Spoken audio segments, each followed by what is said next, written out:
तो आज थोड़ी सी चर्चा परियत्ति और प्रतिपत्ति की कर लेते हैं। परियत्ति का मतलब थ्योरी, जैसे कुछ हम सूत्र बता रहे हैं, कुछ और चीज़ें हैं। 37 बोधिपक्ष धर्म की बात हमने की, धम्मपद की 1-2 वर्सेस की बात की, आगे भी करेंगे। वो तो हो गया परियत्ति, यानी क्या लिखा गया, क्या बोला गया। और दूसरा है प्रतिपत्ति। प्रतिपत्ति का मतलब प्रैक्टिस। उसको आप प्रैक्टिस कर रहे हैं कि नहीं कर रहे हैं। तो कई लोगों के कमेंट्स आते हैं। एक तो कुछ दिन पहले एक कमेंट आया था कि मैं तो बहुत सारे आचार्यों को सुन के मैं तो कंफ्यूज हो गया। और कोई आता है कि मैं उसको भी सुनता हूँ, उसको भी सुनता हूँ, तो मैं अपना ज्ञान बढ़ा रहा हूँ। तो मैंने तो और ट्रेडिशन को सुनना काफ़ी पहले बंद कर दिया था, पढ़ना सुनना। लेकिन मैं बुद्धिज़्म के और ब्रांचेस के टीचर्स को सुन रहा था। कभी कभार अभी भी सुन लेता हूँ, जैसे वज्रयान है, महायान है, प्योर लैंड धम्म है, जैन है। लेकिन बाद में मुझे लगा कि इसी में कन्फ्यूजन होने लगे। हालांकि ये बुद्धिज़्म की ही ब्रांचेज हैं, लेकिन इसी में थोड़ा कन्फ्यूजन होने लगा। तो पहले एक चीज़ देख लो, थेरावाद देख लो। ये चलो आप सुन रहे हैं औरों को भी, लेकिन जब तक प्रैक्टिस नहीं करेंगे, जब तक ध्यान नहीं करेंगे, तब तक कुछ पता चलेगा नहीं। अब बहुत सारे लोग तो बोलते हैं, उसमें ध्यान तो कुछ होता नहीं है। तो जो बुद्धिस्ट जो प्रैक्टिस है, बुद्धिस्ट जो लिटरेचर है, उसके मूल में ध्यान है। जैसे 37 बोधिपक्ष धर्मों की हमने चर्चा की, तो जो सबसे पहले 4 का सेट है वो ध्यान है। कायानुपස්සना, वेदनानुपස්සना, चित्तानुपස්සना, धम्मानुपස්සना। तो सबसे पहले बुद्ध ने उसको रखा कि अगर ये 4 ही भी रहेंगे, इसकी भी प्रैक्टिस होती रहेगी, तो यही काफ़ी है। तो बुद्ध के टाइम की एक कहानी है, शायद मैंने कभी शेयर भी की होगी। बुद्ध घूमते रहते थे एक जगह से दूसरी जगह। तो कहीं वो प्रवचन देने वाले थे, तो किसी व्यक्ति ने उनसे पूछा कि बंते जी, एक सवाल था मेरा। बोले बोलो, क्या सवाल है। बोले सवाल ये है कि मैं आपको कई बार मैं मिल चुका हूँ इधर से उधर जाते हुए। आपके साथ में जो भिक्षु चलते हैं उनको भी मैंने देखा है। कुछ तो एकदम लगता है कि ये तो पहुँच गए। उनके हाव भाव से, उनके बोल चाल से पता चल जाता है। कुछ ऐसे लगता है कि उनमें काफ़ी परिवर्तन हुआ। लेकिन बंते जी कुछ तो ऐसे हैं कि उनमें कोई परिवर्तन नहीं हुआ। बोले अच्छा। तो बुद्ध कई बार प्रति प्रश्न करते थे, सीधे जवाब देने के बजाय उससे सवाल करते थे। तो उन्होंने उससे पूछा कि आप कहाँ के रहने वाले हैं। बोले मैं यहीं का रहने वाला हूँ। बोले आपके भाषा से लग नहीं रहा कि आप यहाँ के हैं। बोले नहीं नहीं, हाँ ओरिजिनली तो मैं काफ़ी दूर का हूँ, अभी मैं इधर ही रहता हूँ। अच्छा। तो बोले जहाँ आप ओरिजिनली जहाँ के हैं, अगर कोई वहाँ का रास्ता पूछता है तो आप उसको बताते हैं कि नहीं बताते। बोले न बताने वाली क्या बात है बंते जी, मैं अच्छी तरह बता देता हूँ। यहाँ से 2 कोस जाएंगे, फिर एक मोड़ आएगा, फिर फलाना गांव आएंगे, 4 कोस जाएंगे, दूसरा मोड़ आएगा, फलाना गांव आएगा। वहाँ आप रह सकते हैं, कहाँ कहाँ सराय है, कहाँ कहाँ जंगल है, कहाँ कैसा है, मैं सारा कुछ बता देता हूँ। तो बोले आप जिसको बताते हैं वो सब पहुँच जाते हैं क्या वहाँ। बोले बंते जी आप कैसी बात कर रहे हैं, जब वो चलेंगे तभी तो पहुँचेंगे। तो बोले आप बहुत समझदार हैं, मैं अच्छी तरह बता देता हूँ कि ऐसा रास्ता है भाई, ये अष्टांग मार्ग है, ऐसे ऐसे चलना है, ऐसे ऐसे चलना है, उसके आसपास भी जो भी कहाँ पानी है, कहाँ हवा है, कहाँ धूप है, सारे सूत्रों में बता दिया। इस तरीके से चल सकते हैं, उस तरीके से चल सकते हैं। शील समाधि प्रज्ञा का है। अब जो तो सुन के बोलता हाँ अच्छा अच्छा यार, प्रैक्टिस नहीं करता, तो वो तो वहीं रहेगा, वो बढ़ेगा कैसे आगे। जो उसको प्रैक्टिस करते हैं, तो आपने खुद ही कहा कि कुछ तो लगता है कि पहुंच गए, कुछ लगता है कि रास्ते में, लेकिन काफ़ी परिवर्तन हुए। उन्होंने कहा भाई इसको प्रैक्टिस करना पड़ेगा, ध्यान करना पड़ेगा।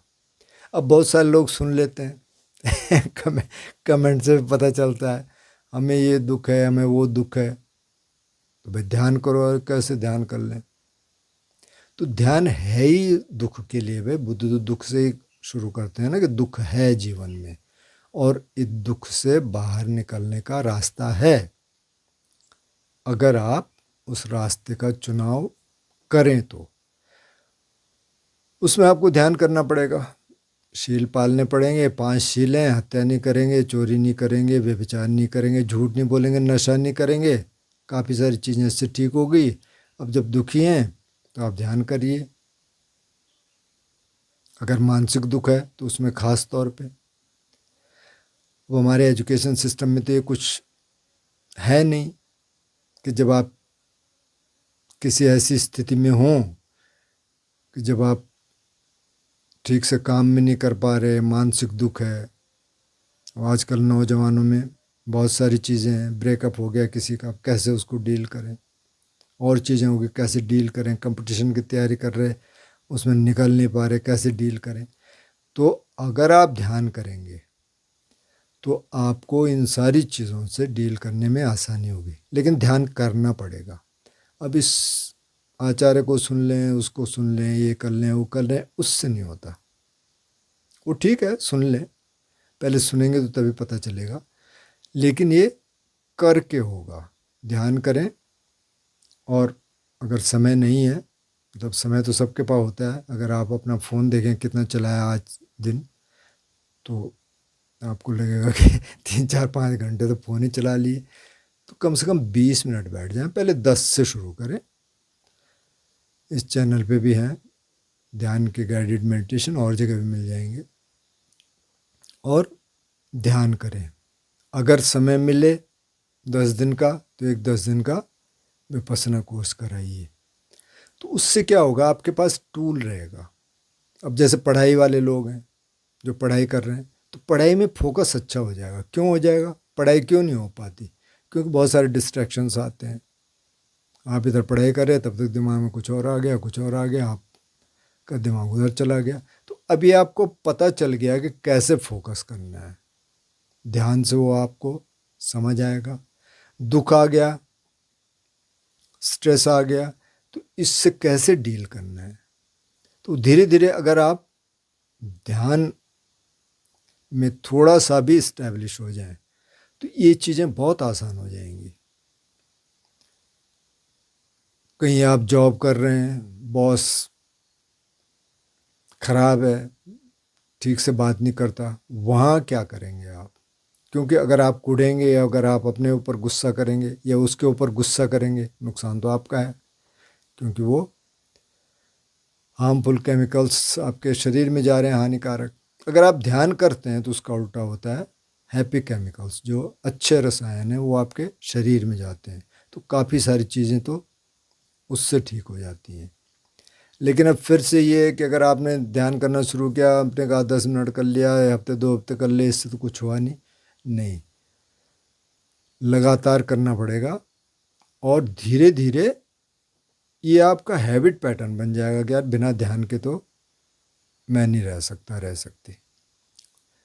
तो सुबह आप 10 मिनट निकालिए, और उसको धीरे धीरे बढ़ा के कम से कम 20 मिनट करिए। तो ध्यान करने से होगा, सिर्फ सुन के बहुत ज़्यादा फ़ायदा होता नहीं है। आप सुन लीजिए, लेकिन जब ज़रूरत पड़ेगी तो, क्योंकि आपकी प्रैक्टिस तो है ही नहीं, आप कैसे करेंगे? अब जैसे माना स्विमिंग है ना, आपने स्विमिंग के बारे में पढ़ लिया, आज ऐसे करते हैं, वैसे करते हैं, ऐसे हाथ चलाना है, वैसे पैर चलाने हैं, आप देख भी आए कहीं नदी के किनारे बैठ के, कोई पौंड है और स्विम कर रहे हैं, आप हाँ हाँ ठीक है, मेरे को पता है, लेकिन जब तक आप सीखेंगे नहीं, जब तक आप उसमें उतरेंगे नहीं, झील में, पौंड में, नदी में, तब तक तो आपको आएगा नहीं। अगर आप इसी गलतफहमी में रहे कि हाँ हाँ मैंने देख लिया सब कुछ आता है, और सीधे आप कूद गए किसी दिन, तो डूब जाएंगे, क्योंकि वो तो सीखना पड़ता है ना। तो इसी तरह ध्यान को सीखना पड़ेगा, उसको करना पड़ेगा, और तब फायदा होगा। तो ये मेरी सलाह है, क्योंकि बहुत सारे कमेंट्स आते हैं ये हो गया, और फिर हम पूछते हैं भाई क्या कर क्या रहे हो तुम, तो नहीं जी मैं उसको पढ़ता हूँ उसको पढ़ता हूँ। पढ़ के कुछ नहीं होगा, आप इस रास्ते पे चलना शुरू करिए, उसमें है ध्यान। और ध्यान भी अगर आप यहाँ हमसे सवाल पूछ रहे हैं तो सिर्फ हम आनापान विपස්සना जो भी जितने ध्यान है इसमें, वो अगर आप कर रहे हैं तो उसमें तो गाइड कर सकते हैं। अगर आप कुछ और ही और कर रहे हैं, किसी और ने बताया, कुछ भी बता दिया, मंत्र बता दिया, ये कर दिया, तो उसमें अगर दिक्कतें आएंगी तो वो तो हमें पता ही नहीं है, तो हम बताएंगे कैसे आपको। तो ये बहुत सेफ ध्यान है। अगर समय मिले तो 10 दिन का आप ध्यान करके आ जाइए विपස්සना। आपके आसपास जो भी सेंटर है वहाँ पहले बुकिंग करनी पड़ती है। अगर नहीं है तो आप इस चैनल पे भी कुछ ध्यान के वीडियोज़ हैं, गाइडेड मेडिटेशन, और भी चैनल आपको मिल जाएंगे। आप आनंद द्विवेदी के चैनल पे देख सकते हैं, वहाँ बहुत सारे गाइडेड मेडिटेशन के वीडियोज़ हैं, तो आप उनको देख के शुरू कर दीजिए। फिर आपको कोई बात करनी है, कुछ पूछना है तो आप पूछ सकते हैं, लेकिन ध्यान आप शुरू कर दीजिए, ये इससे आपको फ़ायदा ही होगा।